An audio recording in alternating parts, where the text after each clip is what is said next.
সম্মানিত ভিউয়ার্স, আসসালামু আলাইকুম। আজকের ভিডিওতে কথা বলবো কিভাবে সাম্মি ইউনিটের কয়েল সঠিকভাবে বসাবেন। তো আমরা অনেকেই সাম্মি ইউনিটের কয়েলগুলা সঠিকভাবে বসাতে না পারার কারণে আমাদের কয়েলগুলা অনেক সময় লাস্টিং করে না, আর কয়েলগুলা অল্প সময়ের মধ্যে কেটে যায়। তো আমি আপনাদেরকে বসানোর যেই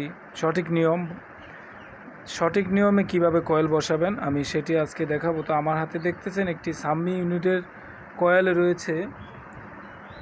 এই কয়েলটি একদম নতুন। তো আমি আপনাদেরকে ভিডিওটি শুরু করার পূর্বে একটি রিকোয়েস্ট করতেছি, আপনারা যদি আমার চ্যানেলে নতুন হয়ে থাকেন তাহলে অবশ্যই চ্যানেলটি সাবস্ক্রাইব করবেন, সাবস্ক্রাইব করে সাথে থাকবেন।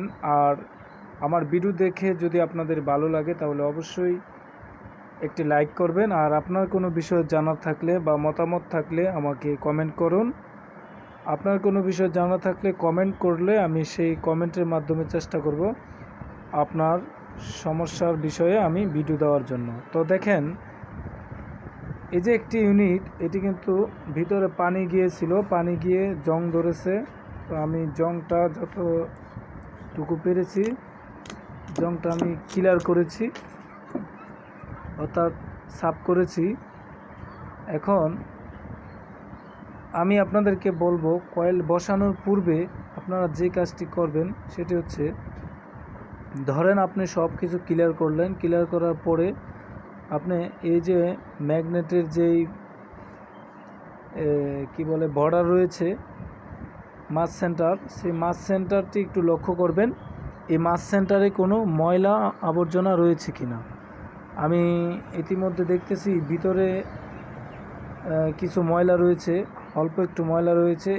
এই ময়লাটি কিভাবে বের করবেন, এই ময়লাটি আপনারা এই যে একটি ভিজিটিং কার্ড অর্থাৎ শক্ত কাঠ নেবেন। শক্ত কাঠ নেওয়ার পরে এইভাবে আপনারা পরিষ্কার করবেন। ময়লাটি এসে পড়েছে, আমি ক্যামেরা দিয়ে দেখানো যাচ্ছে না।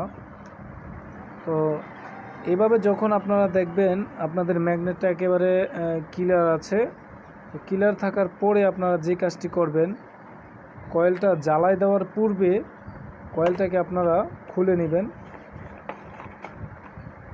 কয়েলটা আপনারা খুলে নিয়ে,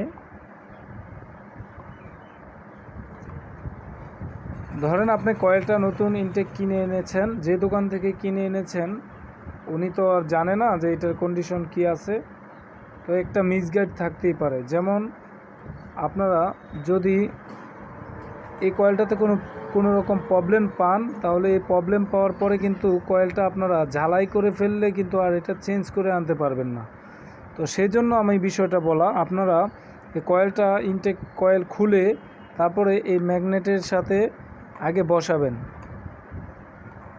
আপনারা আগে বসানোর পরে দেখবেন যে কয়েলটা ইজিভাবে ম্যাগনেটে ঢুকছে কিনা। যদি ঢুকে তাহলে কয়েলটা ঠিক আছে। অনেক সময় কি হয়, আপনার এই যে রিংটা কয়েলটা বসাইছে ওইটা অনেক সময় আপনাদের সাইজে ছোট বড় হয়ে যায়, যার কারণে আপনার এই কয়েলটা প্রবেশ করে না।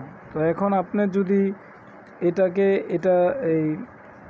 এটাতে ফাইনালিভাবে বসিয়ে নেন, এরকমভাবে বসিয়ে নেন, তো বসানোর পরে যদি দেখেন যে আপনি এখানে প্রবেশ করে না, তাইলে কিন্তু আপনাকে আর চেঞ্জ করার সুযোগ থাকবে না। তো সেই জন্য আমি বললাম, ইনটেক কয়েল খুলে আপনারা আগে এটাকে প্রবেশ করাবেন। প্রবেশ করানোর পরে দেখবেন ইজিভাবে ঢুকে কিনা, তাহলে হচ্ছে আপনাদের কয়েল ঠিক আছে। তো এবার আসুন আপনারা কিভাবে সেন্টার করবেন।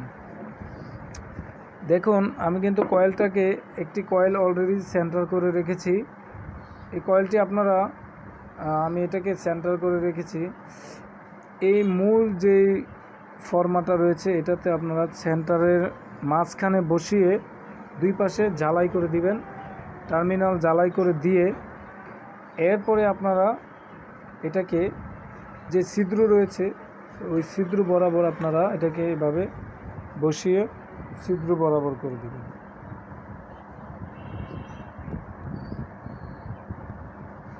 দেখুন, আমি ছিদ্র বরাবর করেছি। তো এবার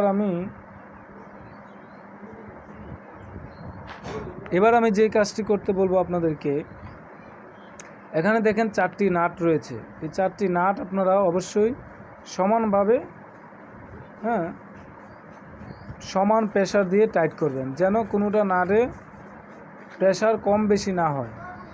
সমানভাবে টাইট করবেন, তাহলে আপনাদের সাউন্ড কোয়ালিটিটা ঠিক হবে, ঠিক থাকবে।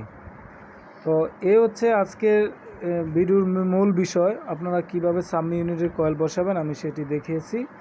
সঠিকভাবে সঠিক নিয়মে যদি আপনারা সামি ইউনিট বা যে কোনো ইউনিটের কয়েল বসাতে পারেন তাহলে অবশ্যই লাস্টিং করবে। আরেকটা বিষয় হচ্ছে, আপনারা যখন যদি এই 4টি নাট সমানভাবে প্রেশার দিতে না পারেন তাহলে হচ্ছে আপনাদের ইউনিটের কয়েলগুলো খুলে দেখবেন ম্যাগনেটের সাথে ঘষা খেয়ে এই সাইডগুলো আপনার হচ্ছে একেবারে সিলে যাবে। যখন চুলে যাবে তখন হচ্ছে আপনার কয়েলের সাথে ঘষা খেয়ে চুলে গিয়ে এই কয়েলটা শর্ট হওয়ার সম্ভাবনা থাকবে। আর যদি সমানভাবে প্রেশার দিয়ে টাইট করে আপনারা মাছ সেন্টারে কয়েলটি রাখেন তাহলে হচ্ছে আর ঘষা খাওয়ার সম্ভাবনা থাকবে না। তো বন্ধুরা, এই ছিল আজকের মতো ভিডিও। ভালো থাকুন, সুস্থ থাকুন, আল্লাহ হাফেজ।